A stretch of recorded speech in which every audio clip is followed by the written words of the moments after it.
And with that, it is my absolute pleasure to introduce our two speakers to you today. So the first being Dr. Dong-Hui Chen. She is an assistant professor in the Department of Neurology at the University of Washington, specializing in neurogenetic research. She obtained her MD degree from Shanghai Medical University in Shanghai, China, followed by a PhD in medical genetics from Kobe University in Kobe, Japan. Dr. Chen's primary research focus lies in discovering the genetic causes of neurological disorders, with a specific emphasis on spinocerebellar ataxia and investigating the mechanisms underlying these neurodegenerative diseases. Her notable contribution to the field includes identifying the PRKCG gene as the gene responsible for SCA14, which we're going to learn more about today. So she is our first speaker. And our second speaker is Dr. Thomas Bird, who has belonged to the University of Washington Neurology and Medical Genetics faculties for more than 35 years. Since the founding of the UW-ADRC, he has pursued his interest in hereditary diseases of the nervous system, and he has worked to identify new and unusual genetic diseases of the brain and neuromuscular systems, and has collaborated with molecular biologists to identify the underlying genes of diseases, including hereditary ataxias. Dr. Bird is the director of the University of Washington Neurogenetics Clinic, the University of Washington Huntington's Disease Center of Excellence, and co-director of the University of Washington's Muscular Dystrophy Clinic. Dr. Bird is also a medical and scientific advisor for the Jim Lambright Niemann Pick C Research Foundation and the PNW Friends of the FHS Muscular Dystrophy Foundation.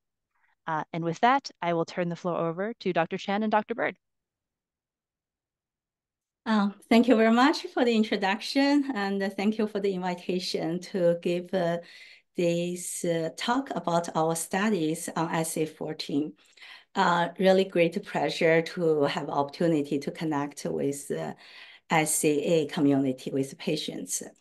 So with that, we start with talking about the history of SCA14. And this is the whole SCA14 started with Dr. Bird and the gentleman in this video. Let's have a quick look at the video clip. Stand up.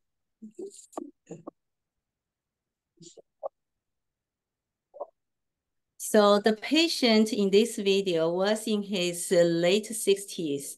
The video was recorded at the UW Neurogenetic Clinic. He had progressively difficulty in walking over 50 years. And he had unclear speech.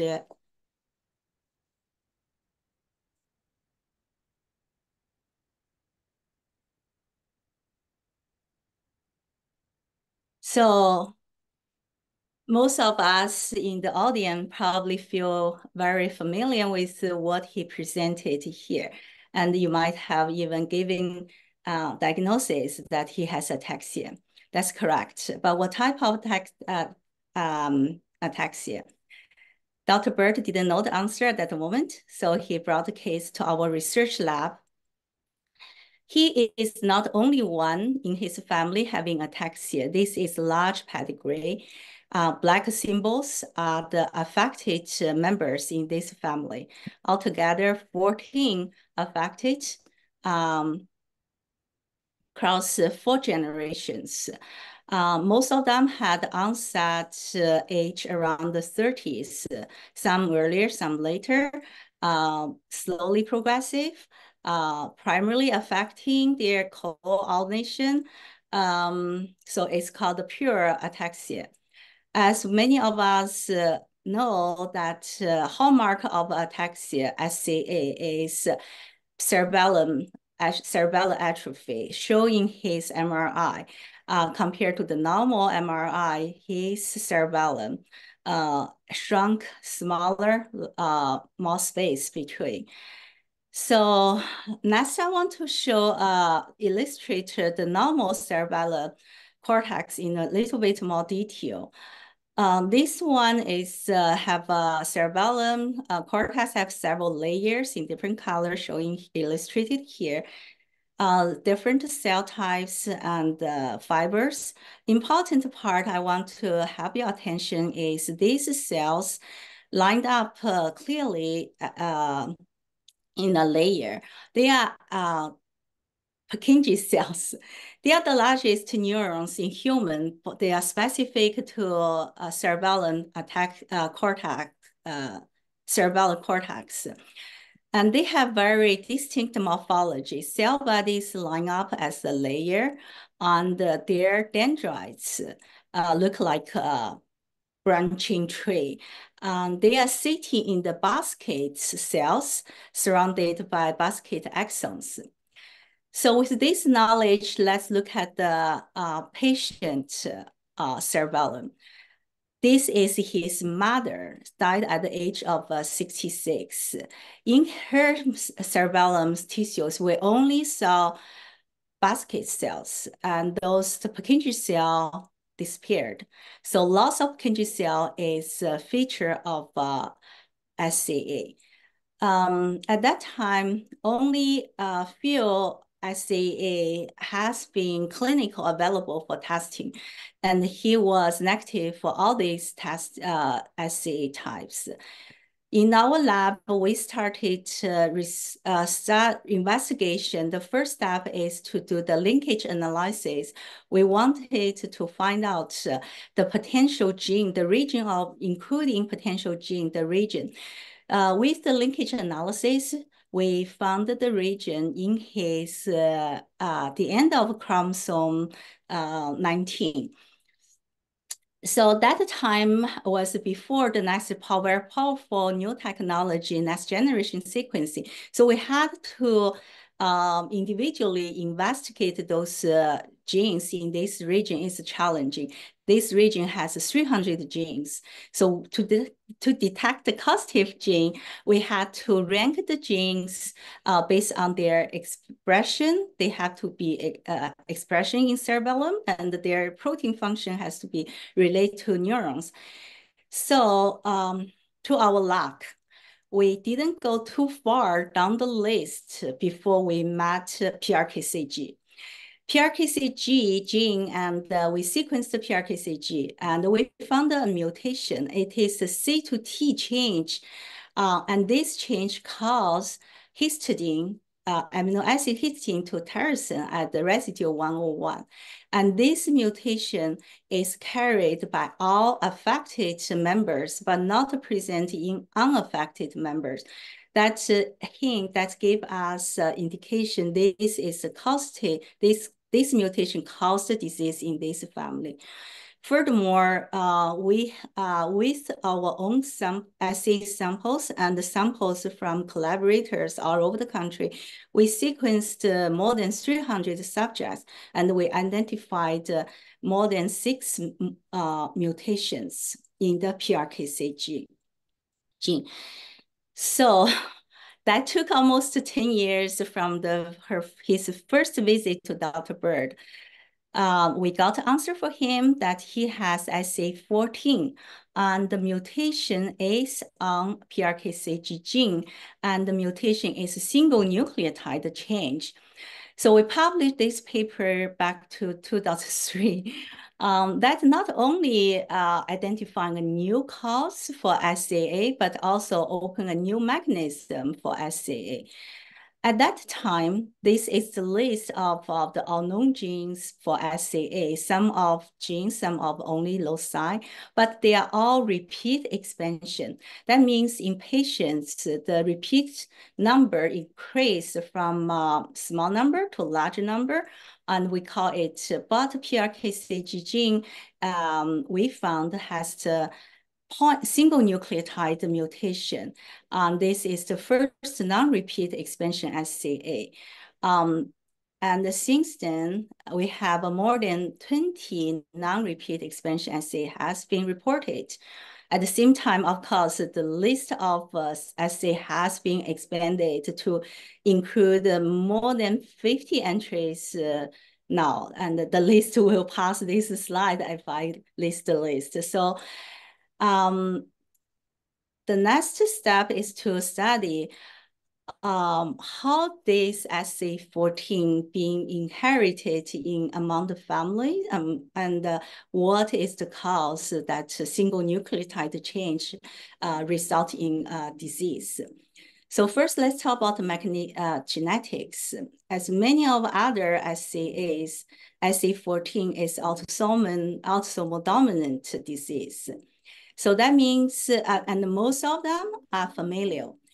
In one family, you can have multiple patients with that ataxia across several generations. This is a smaller pedigree compared to the one we just showed, a large one. As a autosomal dominant disease, there's several features. First, the disease is transmitted, the single one copy of a mutant chromosome will be transmitted to the children, to the offspring. And the children has 50% risk inherited disease. It can be inherited in male and female. Besides the familial cases, some cases we call sporadic cases, that because they came to the clinic looking for the diagnosis, but they don't have apparent family history. So the reasons that they are the first one in the family present ataxia, there are several possibilities. The first, because SCA14 in general is late onset, and some patients have a very mild phenotype. So the ataxia in parents might not be recognized. So they are not a truly first patient.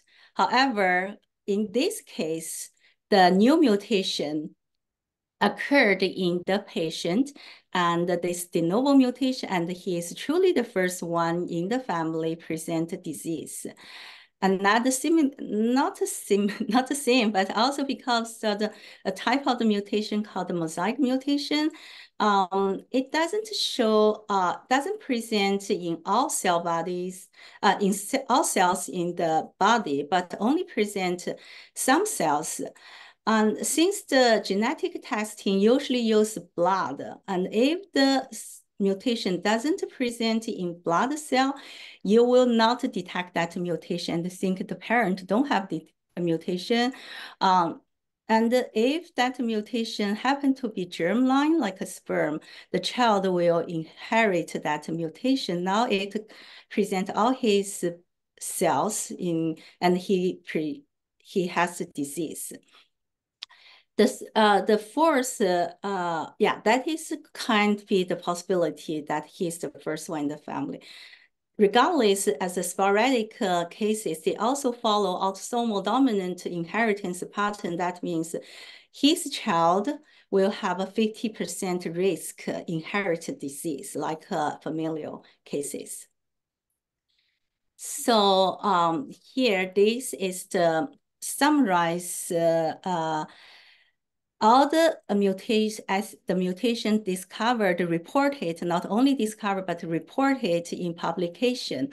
So far by 2023, there are about more than 40 different mutations. And I characterize those mutations in gave several points. First, most of them are single nucleotide variants. There are several mutations, different types, but none of them are repeat expansion. And as you can see, most of the mutation located in this region, and this as a protein, it is the regulatory domain. And some of the mutations happen multiple times, reported in multiple families. For example, 101Y mutation changed from histidine to different amino acid and have been reported in multiple families. So 101Y residue is a hotspot for SCA14 disease. The third character is founder mutations. Founder mutation are certain mutations have a higher prevalence in certain ethnic group. For example, this mutation most found in Dutch population, and this one mostly detected in French population. So after talking about the gene and the mutation, now we look at the protein. So here I need to clarify terminology. The gene is called the PRKCG, and the protein it encodes is protein kinase C, subtype gamma subtype, and we abbreviate it as PKC gamma. So you will see both PRKCG, PKC gamma in our talk and in the paper. As a kinase, protein kinase C is essential function is phosphorylation. So it will be activated by several factors, several signals, and then after it is activated, it will phosphorylate downstream other proteins interact with it or non-interact it. Altogether, they will play a very important role for signal transduction, cell proliferation, and other cell, some other cell process function. As a subtype of protein kinase C, PKC protein kinase, that is PKC gamma subtype, it's highly expressed in Purkinje cell. However, we don't totally know the function of this gene in neuron.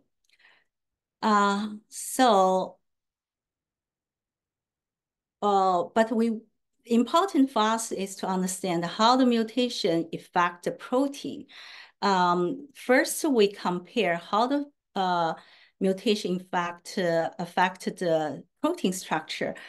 We used a method called molecular dynamic simulation. So wild type protein structure in purple, 101Y mutant protein structure in blue.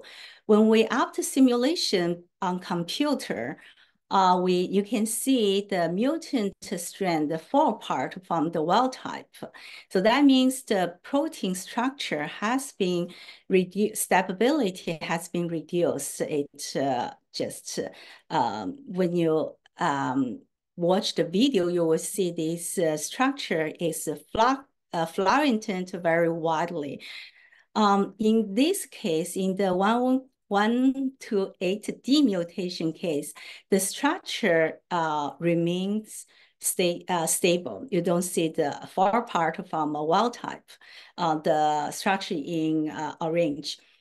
Not showing here, but when we watched the time-lapse video during the simulation, we found it's reduced binding affinity. As I talked before, the protein need to bind several signals to be activated. So such a binding ability, affinity has been reduced.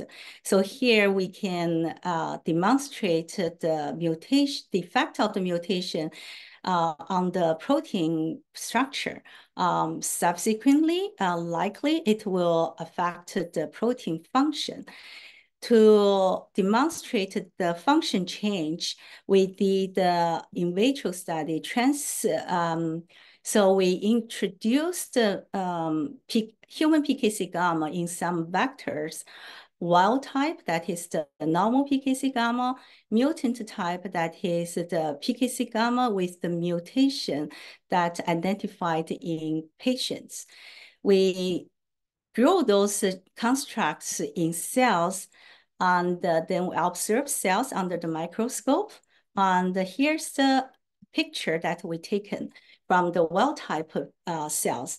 And PKC gamma in green, they express in cytoplasm mainly.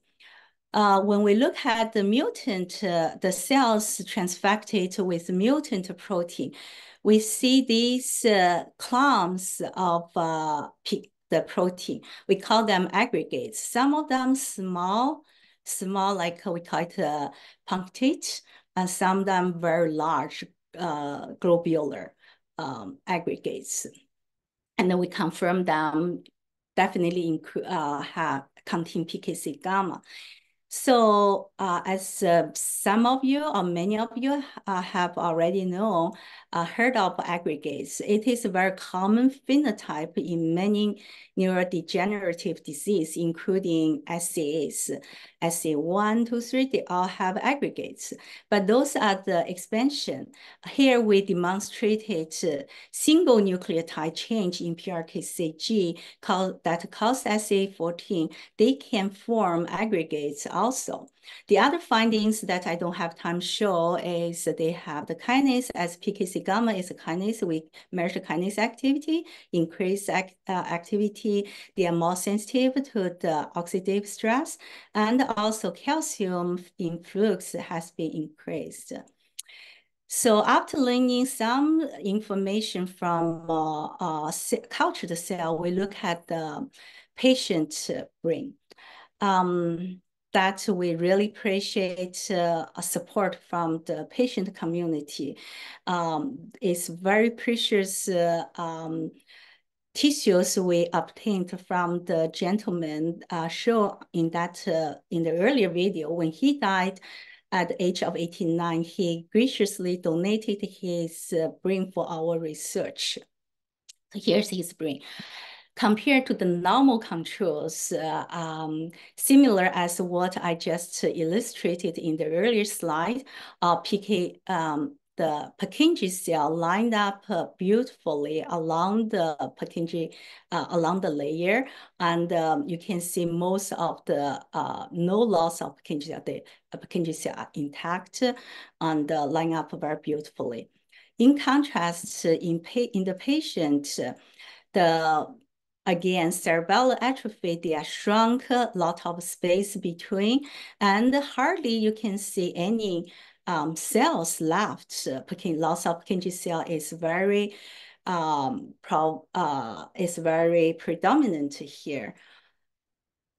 Then we look at more detail on the cell level. Under the microscope, higher magnification microscope, we can see cells clearly. Again, as what we just saw in that illustration, Purkinje cell bodies, dendrites line up very well. Cal-binding staining in green, this is the marker of a Purkinje cell. So this also again shows Purkinje cells clearly. When they merge together, it shows yellow color, means they overlap these two signals. In the patient brain, different story is that you can see a lot of blank regions without cells. And even some parts have a cell left, and their bodies are shrunk smaller. And the very remarkable finding is they lost dendrites.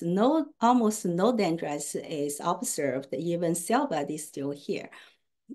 So then under more powerful microscope give us a clear looking of a cell.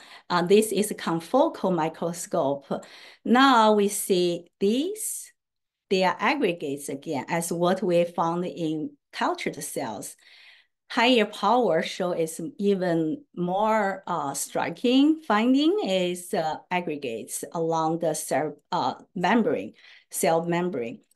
So that is our second time talking about aggregates. This time we found them in SCA14 patients. And looks they play a role in the mechanism that cause SCA14.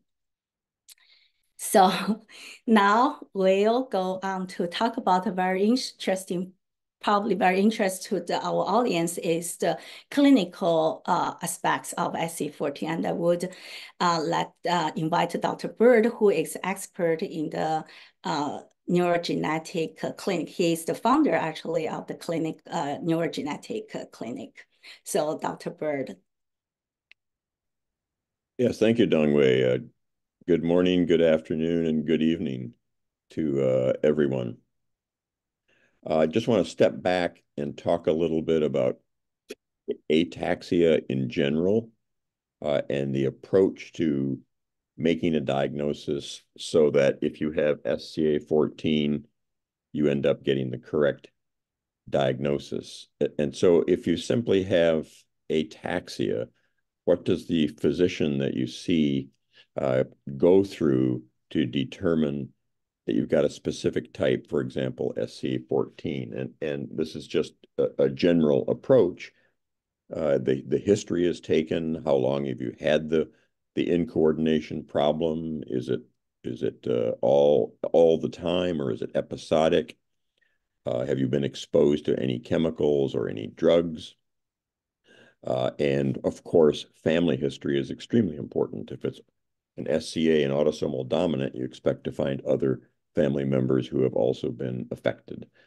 The neurologic exam, as many of you know, for ataxia consists of looking at the patient's gait, looking at their hand coordination, listening to their speech to see if they have a speech abnormality that's called dysarthria, looking at their eye movements, checking the tone in their muscles and their reflexes, and checking for the ability to appreciate sensations in their feet.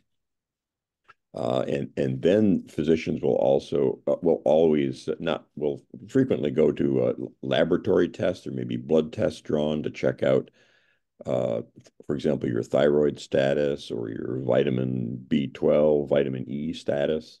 And as we've already noticed in the presentation of the original patient, brain MRIs and CTs are frequently done, and in SCA14, you expect to find cerebellar atrophy.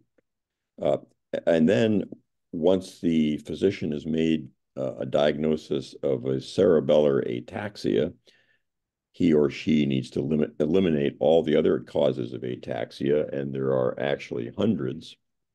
But if there are other family members, it's likely to be genetic. And so you proceed to genetic testing. Let's see the next slide.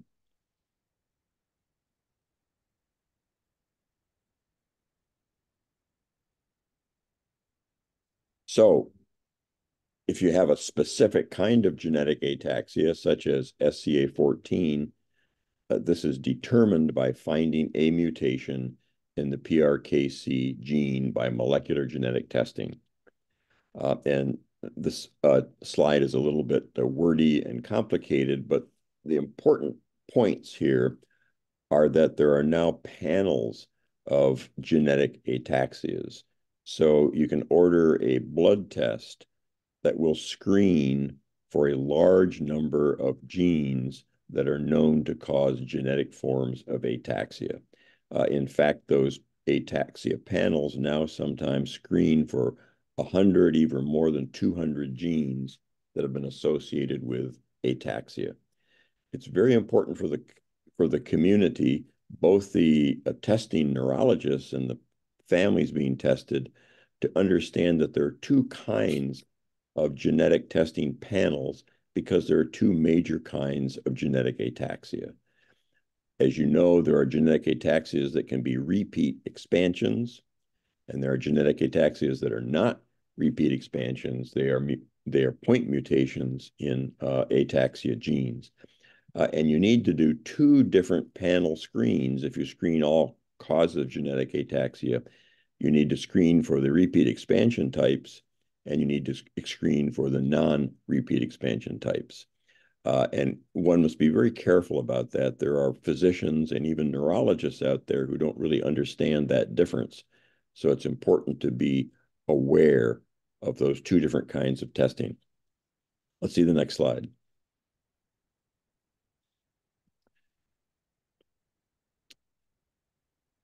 There are also two different kinds of clinical testing. One is to test people who have ataxia, that is, they are symptomatic. And you simply want to know, first of all, what kind of ataxia do they have, what genetic kind, and then if they have ataxia and they're an SCA14 family, do they have the family's mutation? So that's the testing of symptomatic individuals who already know that they have the disease. The other kind of testing is for people who are asymptomatic. That is, they're functioning perfectly normally, but one of their parents, their mother or their father, had SCA14, and they know that they're at 50% risk. So if they wish, they can be tested even though they have no symptoms, and you can determine whether or not they have inherited the mutation in their family causing SCA14. And it's important to recognize that this is a patient choice. There are many reasons why a person may want to have knowledge ahead of symptoms that they have inherited a mutation. There may be financial reasons, there may be family planning reasons, and they wish to go ahead and have testing. There are also reasons people may not want to be tested. They may be the kind of person who knows that they can get very anxious, very nervous, even depressed if they find out they carry the mutation, and they'd rather not be tested. If someone does proceed with testing, it's very important that they know that if the test is positive and shows the mutation, it means they've inherited the mutation and will develop signs of the disease. But the test does not tell you the age of onset. It does not tell you the kinds of symptoms you will have. It does not tell you how severe the disease will be or how it will progress in any given individual. It's also a general policy not to recommend testing of children, that is, people under the age of 18, to wait until they're legal adults and can make the decision whether or not they want to be tested, leave the decision up to them. Let's see the next slide. And the next slide, yep. So focusing on SCA14, what kind of symptoms can be expected if you've inherited a mutation in the SCA14 gene? There are relatively common mutations that almost everyone develops, and there are others that are much less common and only occasionally developed. The mean onset, as you've already heard, is in the 30s, but there's a wide range. Small children have developed symptoms of the disease, and some persons have not developed symptoms of the disease until they're in their 60s or 70s. But typically, the ataxia comes on in the 30s. And that's the most common symptom, ataxia of gait, as was nicely shown in the video of that gentleman at the beginning. There also can be ataxia of speech, that's known as dysarthria. There can be ataxia of eye movements. It's often presented as something called nystagmus, jerky movements of the eyes. And there can be ataxia of hand movements, poor coordination of fingers and hands. As we've already mentioned, the disease is very slowly progressive. It doesn't change dramatically over days or weeks or even months. It takes years for the disease to progress. That man in the video was in his 60s when the video was taken. Looking back on it, he thinks he may have started having some coordination problems in his adolescence, but it really didn't affect him until he got into his 50s. And he lived to be age 89. And that's to point out that lifespan is not shortened. He lived to be 89. His mother lived to be 66. His sister affected sister lived to be 88. So SCA14 does not shorten lifespan. And the severity of the ataxia can vary tremendously. It can be quite mild, such that it only appears very lightly with functions of day-to-day living. It can be relatively moderate. And I would say in that video that you saw, I would call that moderate ataxia. He actually needed to use a handheld walker so that he wouldn't fall. And sometimes after many years of the disease, it can be quite severe, and a person may actually require a wheelchair. And as we've also noted, MRIs or CTs always show cerebellar atrophy in SCA14. In fact, we are aware of cases where an MRI has shown cerebellar atrophy in an asymptomatic person before they develop symptoms. So the cerebellar atrophy comes quite early in the disease. There are several less common symptoms that are relatively infrequent. One is myoclonus, and those are sudden jumping movements of a limb or sometimes the whole body. Tremor, which can be present at rest or with motion, usually of the hands, occasionally of the head. And a few people develop cognitive impairment. Their intellectual abilities decline in later life, and it's considered more than you would expect with their age. Let's see the next slide. This is a table reviewing those symptoms in 60 people that we were aware of with SCA14 that we had known about up to 4 years ago. And of course, they all had gait ataxia, 100%. And trouble speaking was very common. Jerky eye movements was also very common. But you can see there are less common symptoms that occasionally occur. The myoclonus that I talked about, the sudden jerks of a limb or the whole body, was just in 10% of people. The tremor in 15%. And a cognitive decline occurred in about 20% of people. There's something called pyramidal signs that was fairly common. That's where particularly the legs are relatively stiff and rigid. And the tendon reflexes, when the doctor hits your knees with a hammer, they're very jerky and jumpy. And occasionally there can be decreased sensation in the feet. And cerebellar atrophy was found in 100% of cases. Let's see the next table. So this is a more recent table that was just published last year. This was a collection of clinical findings in 175 people with SCA14.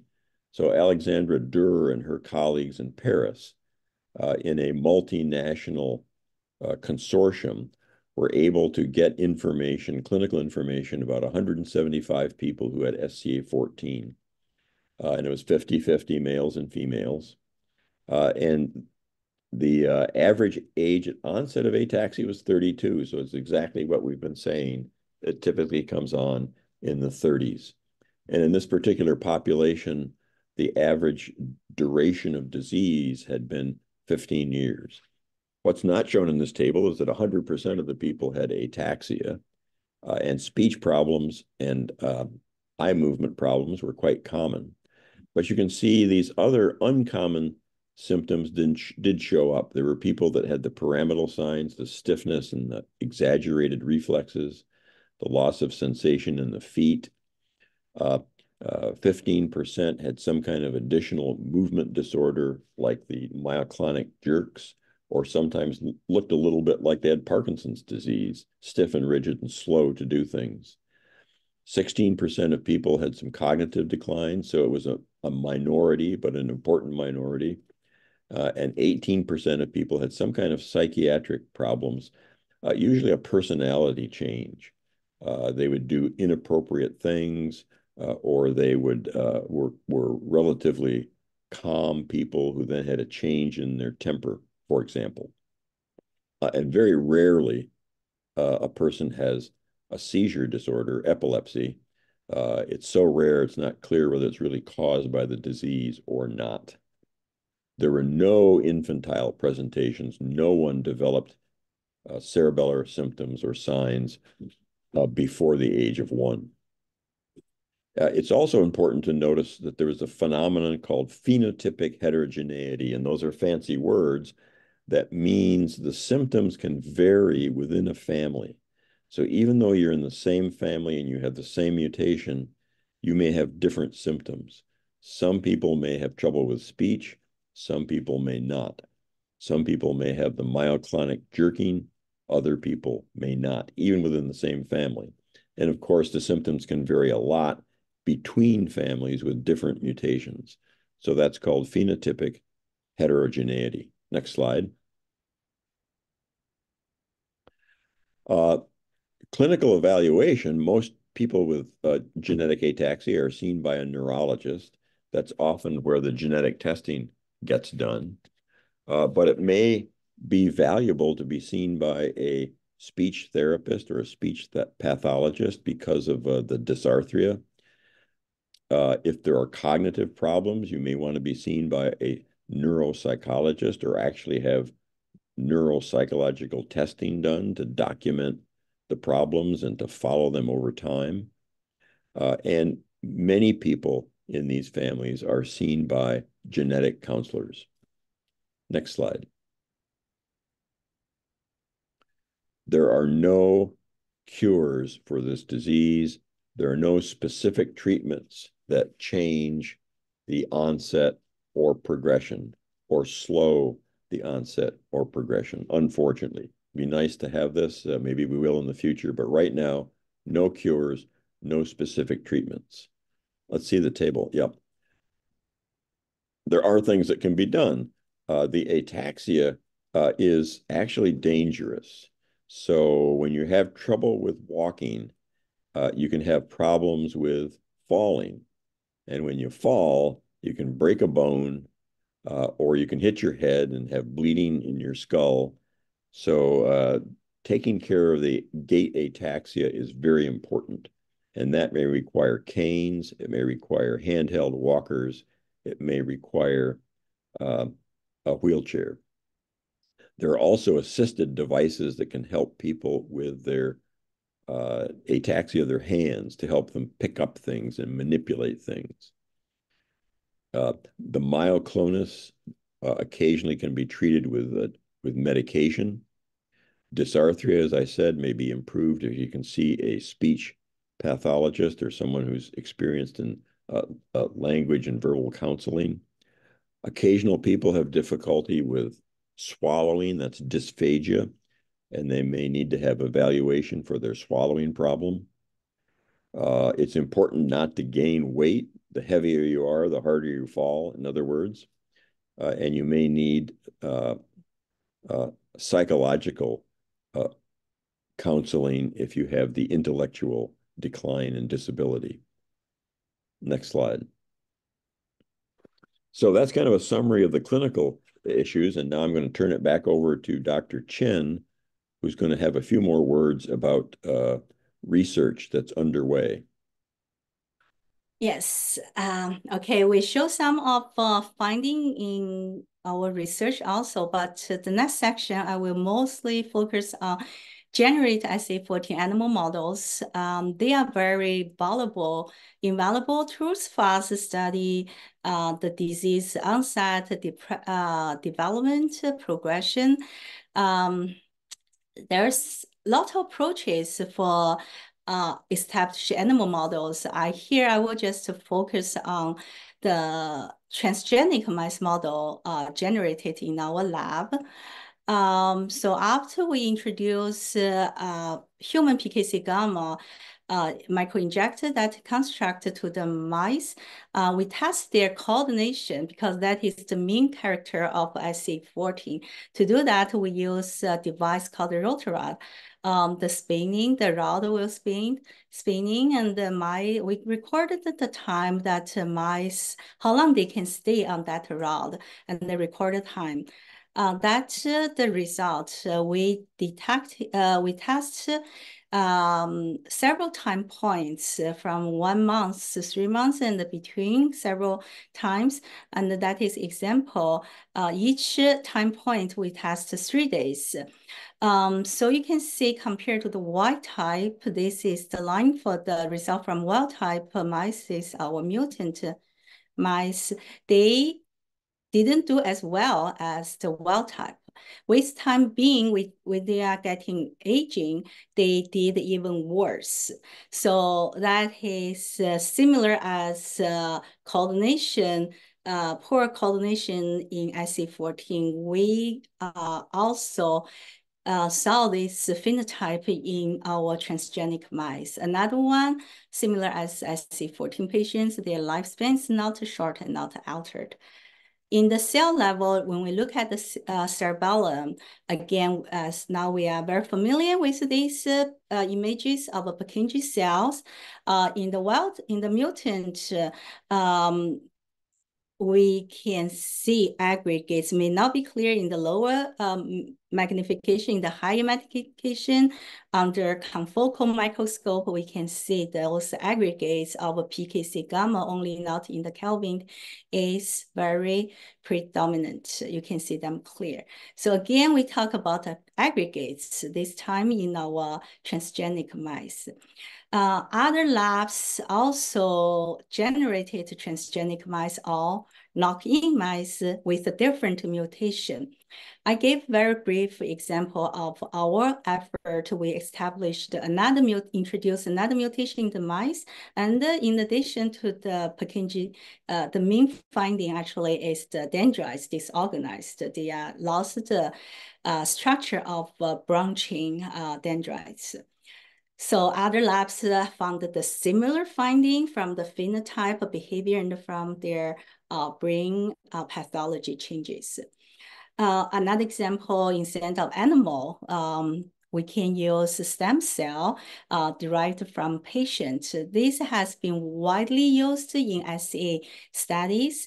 And here is example from a group in Oxford University. They take the skin cells from patients with different mutation, develop into iPSCs, and and observe the similar aggregates happening here again. So this is another aggregates evidence. This is the fourth evidence line that aggregates could be a very important mechanism for SCA14, as it also presented microaggregates presenting other many different neurodegenerative disease. Other finding will be increased kinase activity, impaired autophagy, and that could be the reason we observed aggregates because they cannot degrade it. So for the clinical trials, as research is ongoing, clinical trial, although we don't have ongoing clinical trials, hopefully clinical trials will come up soon with the research, identifying the, understand the mechanism, understand the pathogenesis of disease better. Right now, we have these challenging. SCA14 is rare. The phenotype has a high heterogeneity, so it could be difficult to recruit patients. Lack of biomarker for us to how do we measure the outcome of the disease. And common barrier is how do we deliver to the brain to transport from the membrane, the brain membrane barrier. So, however, as shown in this picture, just take that idea as a brainstorm, what could be possible approaches at the moment. The other different ICA study shows these methods in RNAi, ASO, they specifically target mutant protein to reduce the expression. They show the promising data, and also stem cell shows some results as promising. We can learn this study, to get idea from the trials in the other assays. For SCA14, specific SCA14, it has this pathway could be potential target because research has been found this pathway has been impaired. They could be specific target for SCA14 treatment. So I know that we covered a lot of messages here, a lot of information. Heavy information, I hope we can transform to very simple messages here. And this is the summary of our today's talk as a time. I want to leave the time for audience to ask questions, so I'm not going to repeat this. And toward the end, we want to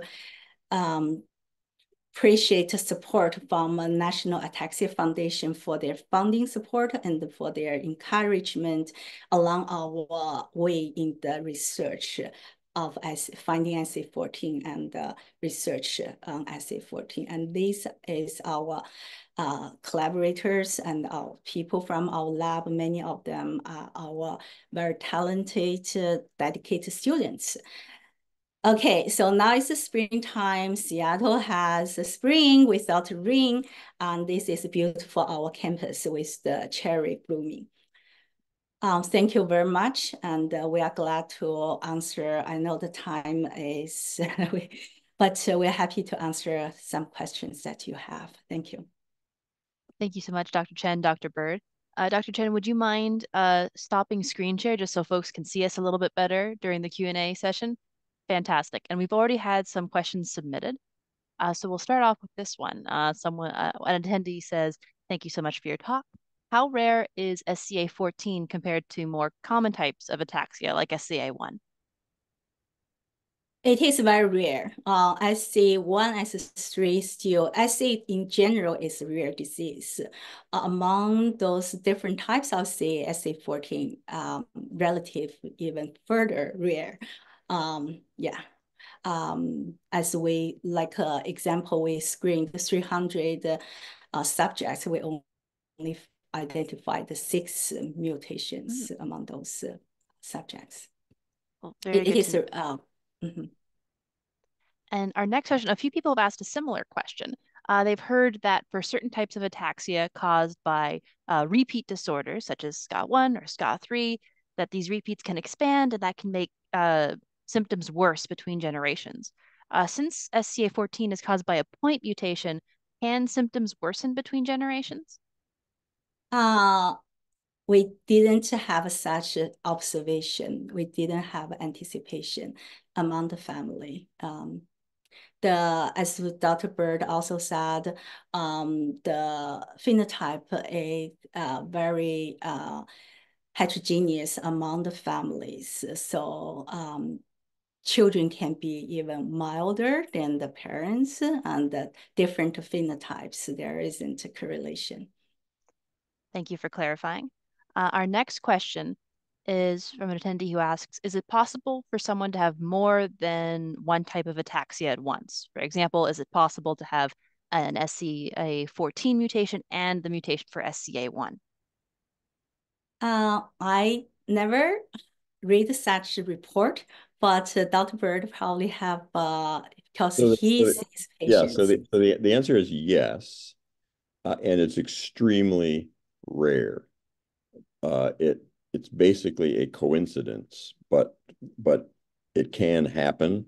The example I can give is that I once saw a patient who had SCA10, and that person also had the repeat expansion mutation for Huntington's disease.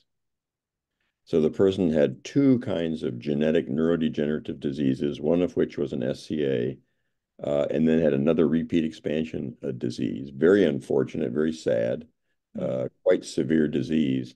It's so unusual that just that one person got reported in the literature. So the answer is yes, 2 can happen, but it's very, very rare. Thank you for explaining. Our next question is extreme fatigue or sleeping very long nights, 10+ hours normal for folks who have SCA14? That's a great question. The issue is, does this disease affect sleep? And no formal evaluation of SCA14 and sleep has ever been made. We certainly see people who have sleep complaints. It's hard to tell whether that's driven by the SCA14 or something else. But I've seen it go both ways. I've seen people complain that they sleep too much. I've also seen people complain that they have insomnia and don't sleep enough. So the disease may affect sleep. We don't know for sure, and we don't know how. Well, thank you again for the explanation. Our next couple of questions are about disease pathogenesis. So we have an attendee who asks, can you explain the relationship between calcium signaling and Purkinje cell function as in SCA14, as the research mentions loss of function as well as gain of function for SCA14? So first to answer loss or gain function. Most of the mutation, missense mutation or inframe deletion, say they don't change the, they change the protein structure, but not shorten the protein. And so likely they not loss of function, loss of protein. most of our research data also suggests is the gain function. They have increased kinase activity. They have form aggregates and autophagy, autophagosome. All these indicate they have a gain function. Loss of function actually probably described in very rare cases. Some of the probably 1 or 2 studies indicate loss of function can be the mechanism for some specific mutation, especially those mutations can be like I didn't talk about that, but there's several very few reports, 2 or 3 reports, the patient have nonsense mutation or in out of frame deletion. So these typically happen in the cost mechanism for the negative, the recessive negative, not dominant, right? Oh, it can happen, but in most cases, the current research toward suggest the dominant, the toxic function, caused by the mutation. That makes total sense, especially given the heterogeneity or the variance in symptoms and presentations that both of you were talking about during the presentation. We are out of time, but one final question. We have someone who asked, what is being done to educate neurologists and other medical professionals about SCA14? This attendee shares that she seems to have to educate every new doctor she sees. Well, you're absolutely right about that. And what happens is that people like us who are interested in these diseases and have knowledge about them talk to our colleagues and to medical students and to neurology residents and try to educate them about all the different kinds of hereditary ataxia. It's tricky. It's tricky for us because the knowledge changes almost on a weekly basis, so it's hard to keep up. But I think it's especially difficult for physicians and neurologists who were trained, more than 20 years ago, and still are practicing. For them to keep up with what's happening in this field is difficult.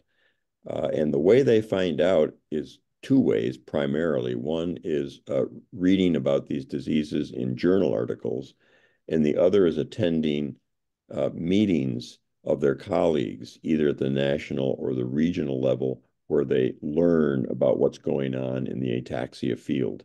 But the questioner is absolutely right that you can come across people where you know more about ataxia than they do.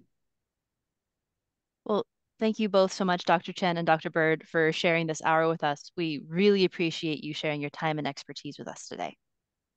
Thank you for the opportunity. We enjoyed the talk to the community very well. Our pleasure. Thanks a lot. And thanks to all of you who came and spent this past hour with us learning more about SCA14. I hope you found something valuable and you learned a little bit more. So wherever you are in the world, good morning, good afternoon, good evening. Have a wonderful rest of your day. Take care, folks.